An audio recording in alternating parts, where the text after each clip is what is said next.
Hello and welcome to From the South, teleSur's daily news show. We start off in news on Latin America. Colombian President Juan Manuel Santos won the Nobel Peace Prize Friday and dedicated it to all Colombians in his first appearance after the announcement.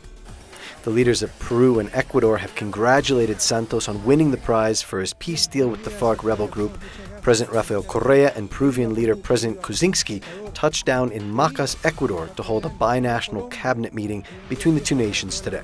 And in Cuba, Colombia's Peace Commission applauded the decision to award President Juan Manuel Santos the Nobel Peace Prize, but also vowed to continue to negotiate to a lasting peace between the FARC rebels and Colombian government.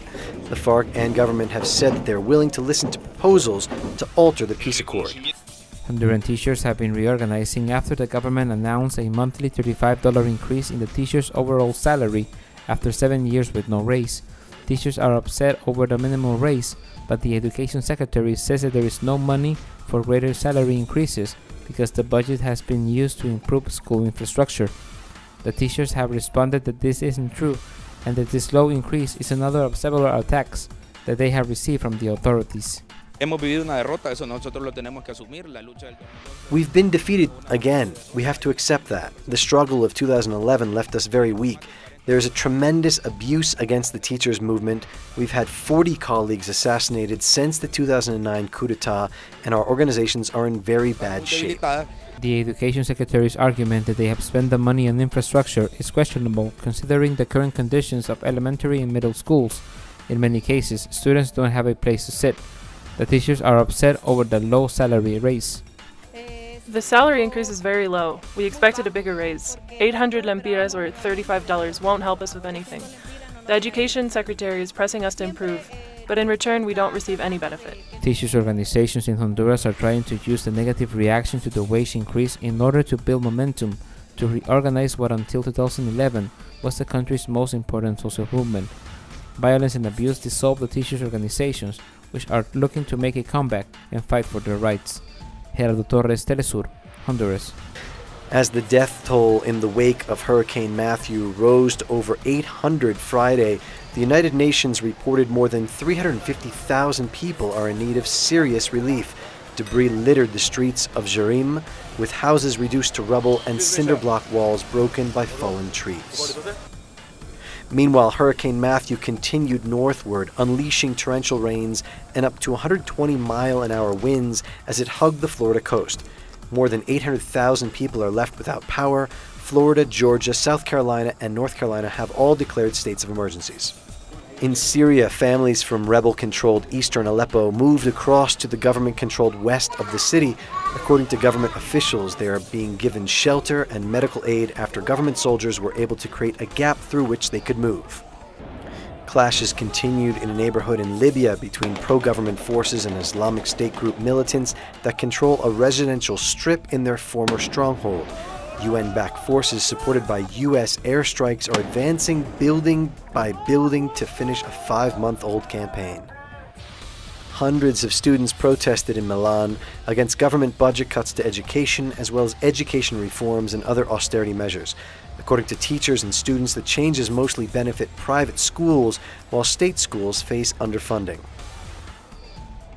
The Israeli Navy intercepted on Wednesday the Zaytuna Oliva aid ship aiming to break the decade-long Israeli blockade of the Gaza Strip. A fleet of Israeli naval ships surrounded the all-woman yacht about 35 nautical miles away from the shores of Gaza. The troops redirected the ship toward the Israeli port of Ashdod and arrested 13 female activists on board, with no violence reported. The Israeli army said in statements that the activists will be deported to their home countries after interrogation. Pre-recorded messages were released by Freedom Flotilla Group after the boat was reportedly taken over and contact had been lost with its crew. Meanwhile, dozens of Palestinian female activists and journalists gathered at Gaza seaport to protest Israel's seizure of Zaytuna. The protesters raised Palestinian flags and banners condemning what they called state terrorism against peaceful activists. The Israeli occupation has always tried to silence the voice of truth in this world. Those free women came to Gaza to expose the Israeli occupation and its illegal siege of the Gaza Strip. We are not surprised Israel attacked the women's boat. Israel previously attacked the Turkish boat Marmara. However, the activists have sent their message to the whole world. Women's Boat to Gaza is a part of wider Freedom Flotilla coalition that regularly tries to break the siege of Gaza. Zaytuna Oliva set sail from Barcelona, Spain in mid-September, carrying humanitarian aid to Gaza with 13 female activists of various nationalities on board. Among the passengers were several parliamentaries, including 1976 Nobel Prize winner Mariette Maguire and retired U.S. Colonel Ann Ritz. Noharazin, teleSur's TV, Gaza.